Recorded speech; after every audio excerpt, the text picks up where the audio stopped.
Soy Héctor Pérez, abogado, defensor de derechos humanos, cristiano evangelista hace 30 años.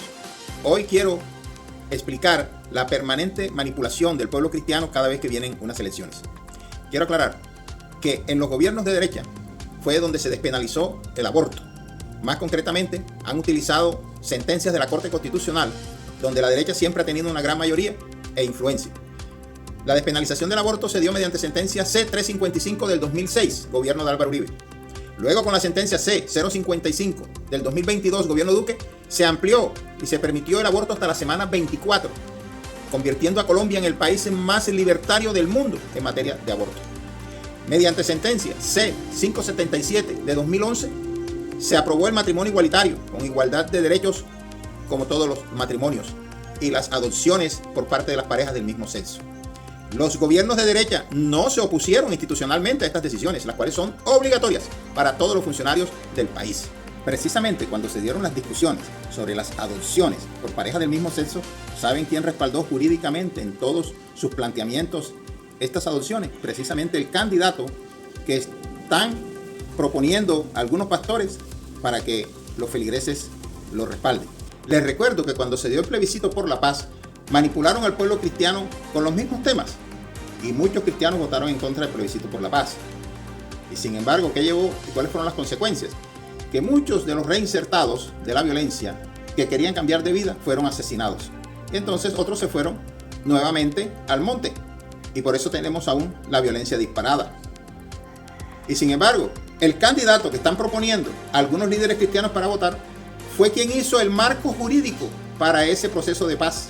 Lo apoyó, lo respaldó y escribió un libro apoyando ese proceso de paz.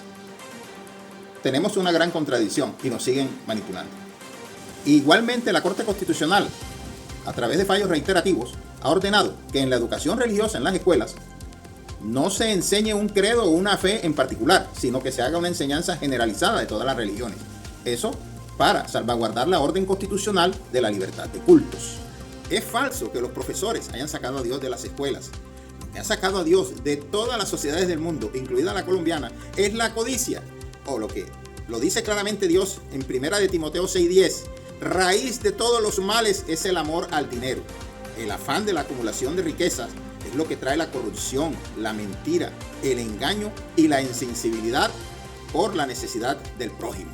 Jesús nos dejó una enseñanza muy clara con su testimonio aquí en la tierra, de protección y ayuda a los más necesitados, los más pobres. Y con ese fin utiliza a cualquier persona. Fíjese que en la parábola del buen samaritano, Jesús pone de ejemplo al samaritano porque el samaritano era la persona que despreciaban los líderes religiosos de la época. Ni siquiera le dirigían la palabra. Eran o los consideraban antirreligiosos o contrarios a sus enseñanzas.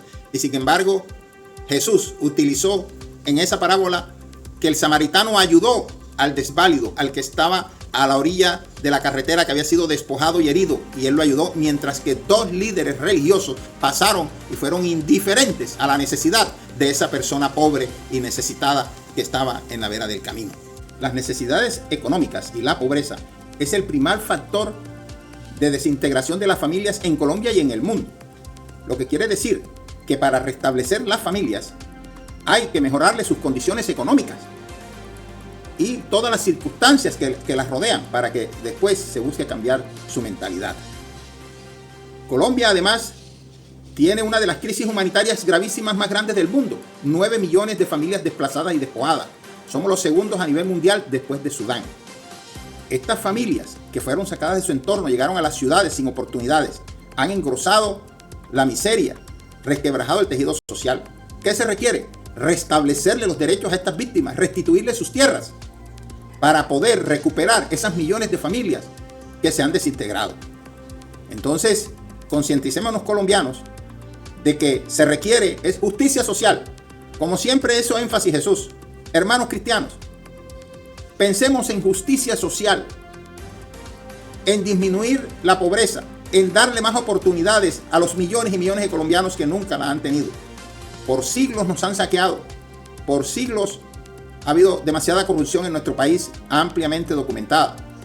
Y eso es lo que debemos no solo disminuir, sino acabar. Muchas gracias.